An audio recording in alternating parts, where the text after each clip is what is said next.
Are we in the middle of a second Gilded Age? Yes. More on that in just a second. Welcome back to The Desperate Historian. I'm your host, Dr. Aaron Miller. The Desperate Historian, where there's no AI, no BS.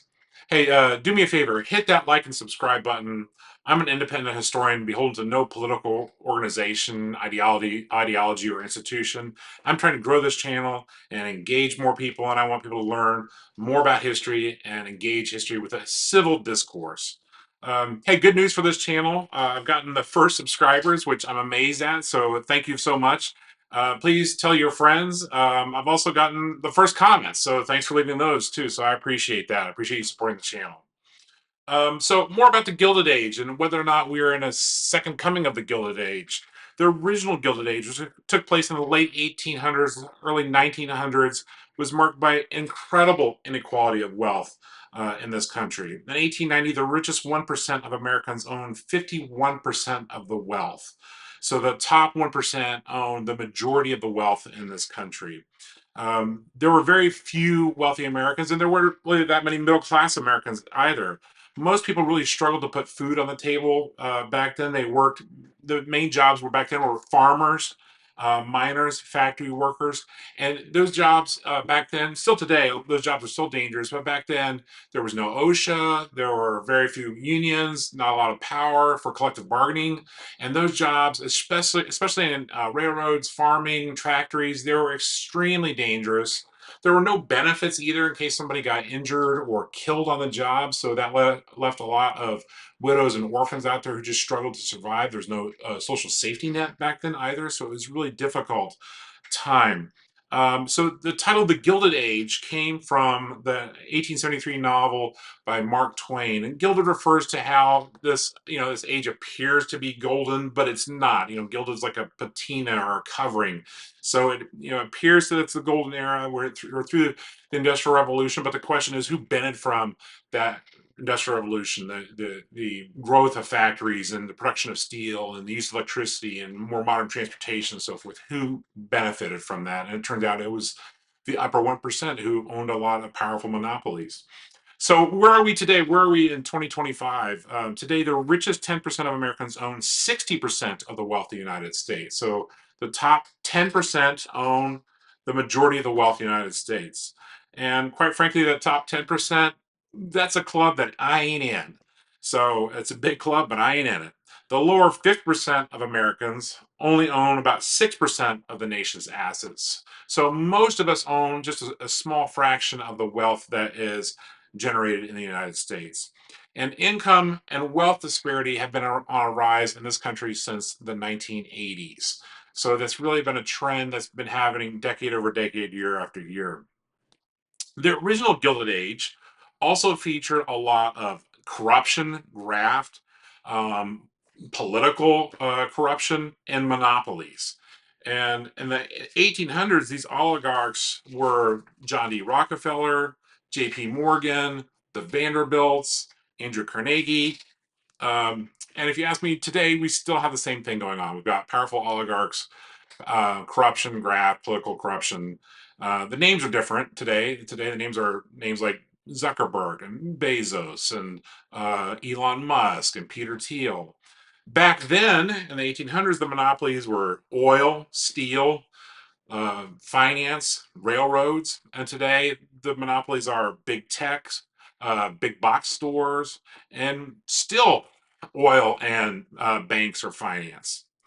Um, Today, those who are in power are either making cuts or trying to make cuts to things like healthcare, infrastructure, public education, and in the name of lowering taxes for the wealthiest elites in this country. So that's just getting the tax breaks in this country. So that to me looks like the original Gilded Age. Many Americans today depend upon things like Medicaid and Medicare for their health care. And not surprisingly, most people like having health care. They have a strange aversion to not being sick and to not dying. So even if you're currently not on one of these programs, cuts to these programs or cuts to NPR, PBS will likely affect you. For example, if you've got a hospital system or a hospital in your community and they're facing cuts in Medicaid or Medicare, and there's going to be fewer patients who are going to have those benefits.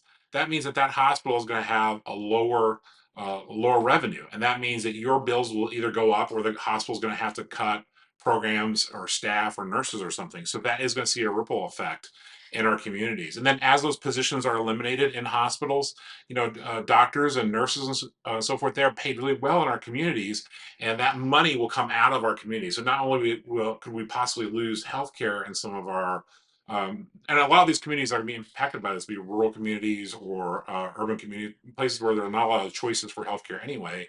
And then you take out some of the people who have the highest income out of those communities, and these people will spend a lot, and that money sort of proliferates into your community. That's going to be bad news for the economy in general. Same way with education. There's a lot of people advocating cuts to public education, and most Americans depend upon public education. Even if you happen to send your kids to a private school, you still count on public education to educate everyone else in your community. And recently, we've seen cuts to healthcare, public media, education coming from Washington, D.C., as well as some of the state capitals. And so, my question to you then is, are these cuts helping or are they hurting the average Americans? We're already seeing the impact of frozen grants and budget cuts. We're also seeing the impact of graft and corruption on our communities. Who's paid the price for that corruption? What kind of jail sentences are these people looking at? Do they pay this money back? In my own community, there's a township trustee that stole over $1 million. That money was supposed to go to poor people and to firefighters, as well as to take care of rural cemeteries. And instead, allegedly, this township trustee spent it all on fabulous trips to Europe and Disney and Australia, and for modifications to his house, upgrades on his house, and took that money from the local people. Just south of where I live, a county sheriff did essentially the same thing. He took money that was supposed to go to fire and police and so forth, and he took that money and spent it on, he had a huge car collection, he had airplanes, trips, and his wife and his kids and all his fancy clothes and so forth. And that's just out and out theft. And a lot of times the penalties for these crimes, they're considered white collar, so the penalties are pretty minor. So while there's all this corruption going on and prices are going up for the rest of us, meanwhile, our oligarchic overlords continue to live like kings, splurging on lavish trips, yachts, private jets. So, in your opinion, do you think that elected officials, Congress, and CEOs have our best interests at heart? Do the wealthiest know what it's like to have to decide between going to the doctor or fixing your car? Do they know how much it costs to buy a loaf of bread or a gallon of milk or a dozen eggs? Do they know these things? Can they actually empathize with us? Um, and who do you think has more influence on Washington or your elected officials in your state capital or in your city? Is it the people, us, or is it large corporation, the wealthy elites who are represented by the best lawyers and lobbyists that money can buy? The If we looked at the last election and the last inauguration, the tech oligarchs had a front row seat to the president's inauguration, ahead of the people who are supposed to be our representatives in Congress.